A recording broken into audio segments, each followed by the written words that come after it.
মিথ্যা মামলার উত্তাপ কোনোভাবেই শেষ হচ্ছে না।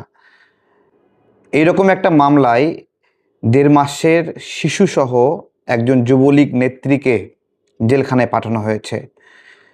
তিনি গ্রেপ্তার হওয়ার পর তাকে আদালতে নেওয়া হয়। সেখানেই তাকে জামিন দেওয়া হয় না এবং কারাগারে প্রেরণের আদেশ দেওয়া হয়। সেই সময় তিনি কাঁদছিলেন।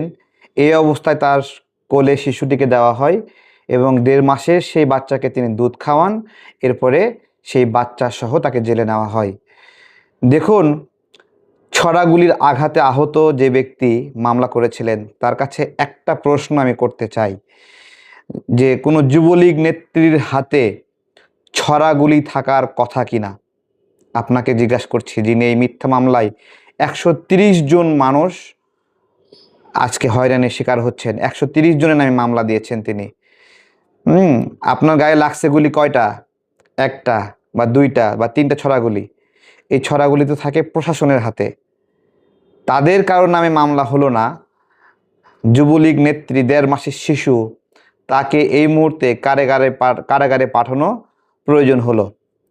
আমি স্বরাষ্ট্র মন্ত্রণালয়, সরকার সবাইকে বলবো, এই ধরনের ঘটনা সরকারের ভাবমূর্তি নষ্ট করে কিনা আপনাদেরকে জিজ্ঞাসা করছি। শুধু তাই না, কথা ছিল এরকম একটা অধ্যাদেশ বা আদেশও আছে যে জুলাইয়ে অন্তর্বর্তীকালীন সরকারের একটা ঘোষণা আছে যে জুলাইয়ের মিথ্যা মামলাগুলো অন্তর্বর্তীকালীন সরকারের জন্য লজ্জা। তারা স্বীকার করেছিল এখানে অধিকাংশ মামলায় যাদের ফাঁসানো হয়েছে সেটা মিথ্যা। ঘটনা সত্য, যে মামলা করেছে তিনি ছড়াগুলির আঘাতে আঘাত পেতে পারেন অথবা কারো লাঠির আঘাতে আঘাত পেতে পারেন, কিন্তু গড়পড়তা 130 জনের নামে, 150 জনের নামে, 150-200 জনের মামলা দিচ্ছেন, সেটা কি সত্য?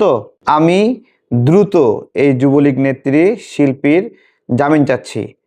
তার শিশু বাচ্চার কথা বিবেচনা করে, সামগ্রিক পরিস্থিতির কথা বিবেচনা করে তাকে জামিন দেওয়া খুবই জরুরি।